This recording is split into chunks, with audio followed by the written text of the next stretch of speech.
Alright, we're going to start out with a little review of solving equations and the 4 steps that you want to go through to do those. The first one, as you're getting ready to solve an equation, keep in mind you want to isolate the variable or get the variable by itself on one side, the constant number or the single number by itself on the other side. So the first thing that you want to do is distribute if you can, which means you're looking for some parentheses and you're going to multiply the number on the outside times all of the things on the inside. And you can do all of your distributing at the same time. Once you've done that, then your second step, you're going to combine your like terms on both sides of your equation. The most number of pieces you can have on either side is 2. One with a variable, one without a variable, which is what's called the constant. If you have more than 2 terms on either side, or you just have like terms, both terms have the same variable on them, you can combine those together. Once you've done that, you have 2 on each side or less than 2 on each side. You're going to get your terms, so all the variables are on one side, usually the left side. Your constant terms are all on the right-hand side. Right? To do that, you're going to use either addition or subtraction using the opposite sign of whatever the coefficient has. And then the last one, to get your variable completely by yourself, you're going to either multiply or divide by the coefficient, which is the number that's in front of or underneath the division symbol on your variable term. All right, so let's take a look at at some examples and see if we can use these 4 steps. All right, so for our example on the left-hand side, all right, we don't have any parentheses, so we don't need to distribute anything. So the first thing we're going to do is we're going to combine like terms. All right, if we look at and kind of put, I call it a wall. If you look at the left-hand side of the equal sign, there are 3 pieces. So we need to find our like terms and combine them. So we have an 8x and a minus 3x, which makes 5x. Can't do anything with the 11. So those are the 2 pieces on the left. The 2x plus 2 goes on the right. All right, now we need to get all of our variables onto one side. So we're going to move this 2x from the right-hand side over to the left-hand side. And on this step, we always use the opposite sign. So it was a positive 2x, so we subtract 2x. So we have 3x plus 11. And on the right side, we still have the 2 left. All right, now we got to move our constants over. So we have a plus 11 over with the 3x. We want to get the 3x by itself right here. So to get rid of the plus 11, we're going to subtract 11. So that leaves us 3x equals negative 9. And then our last step, we need to divide by the coefficient, which is 3. So x is negative 3.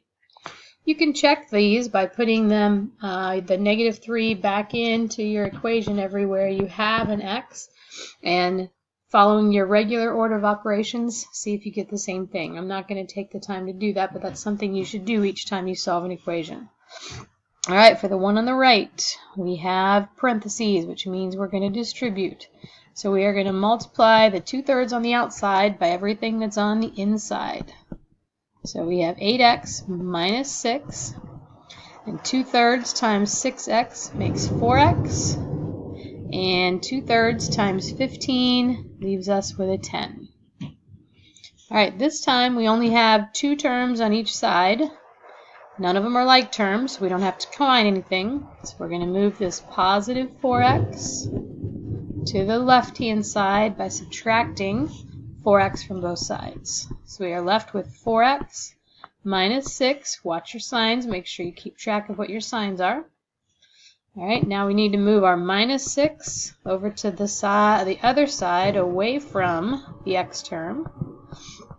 So we now have 4x equals 16. And then our last step, we're going to divide both sides by 4. So x is 4. And again, you should take the time to check. All right, let's do 2 more examples.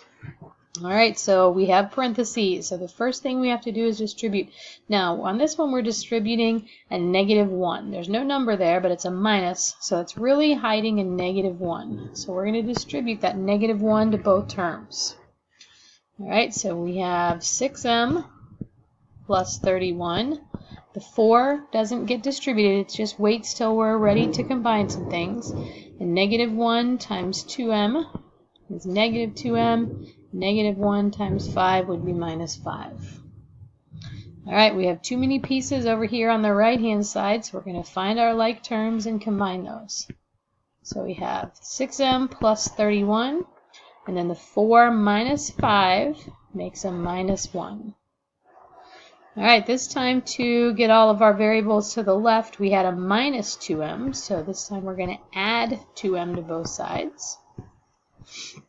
And that leaves us 8m plus 31 and a negative 1 over here.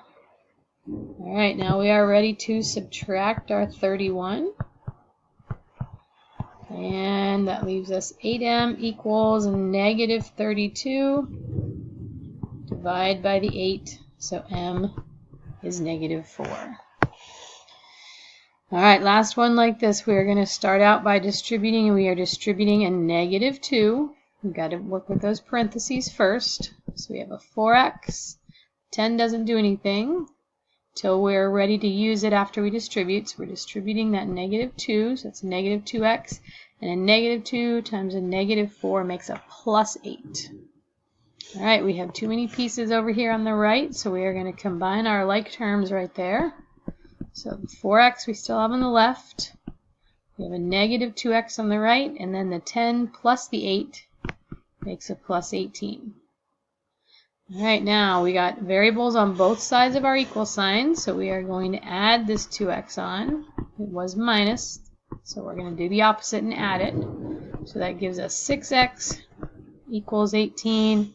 And then final step, we are going to divide by 6. So x is equal to 3. Alright. These last two are a little bit different. Alright, we're going to start out the same way. We're going to distribute that 3. So we have a 3x plus 4. Now this time, however, when we subtract that 3x from both sides, that leaves us 0 equals 4.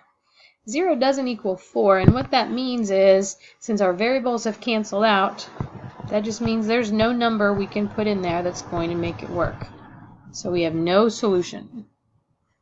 Alright, the one on the right is similar to that, only when we do that this time and distribute, we get 2n plus 10. As you can see, the two sides are exactly the same. So if we subtract that 2n, we end up with 10 equaling 10. And that's actually true. So what that means is we can use all real numbers. Every number we put in there is going to work. Okay?